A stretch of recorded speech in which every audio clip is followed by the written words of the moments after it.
Madue. Baba. Ndakatambira. Saka ndoda kukupa iwe nyarara iwe. Kabvise mondo. Kabvise mondo. Saka ndo mari ndakatambira iyi. Maita dziva. Aiwa ndizvozvo. Aiwa ndizvo. Aiwa ndokushava kwachuka. Aiwa ndizvozvo. Maita. Ndo grocery. Ndo grocery nechikafu zvese unotenga ipapo mukadzi wako. Makumbe Production.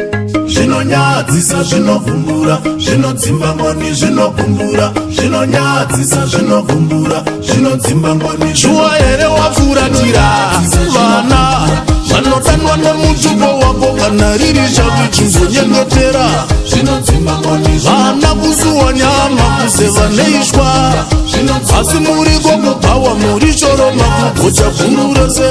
Zvinodzimba ngoni inzwawo moyo mudzinga uri munhu wani, mukadziwa wazira kwere wamupa mutoro zepakauvharira. Were dzosaro kwesha mujinga mamai, yodziriritira ndiyo zvese iriyo katongwera enda. Uri kuzvigokera moto mumvani yodzizura, ndicho chinhu chinodzimba ngoni misodzi yembere ikachururuka. Rega kuzvigokera moto mumvani yodzizura, ndicho chinhu chinodzimba ngoni maiva dzongere vakagunun'una. Shambu ya ucharohwa nayo wadzidza mikairi, ine mimva inozura nyama usazonyiva nabhoto vandiroya.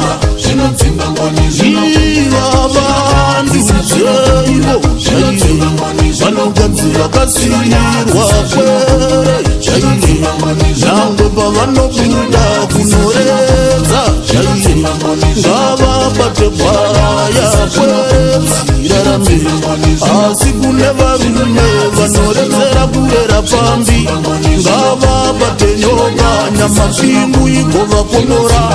Yuwi mandinyadzisa mufunga zvinundoro, shuwa murume mukuru kutiza vana kudera pomsira.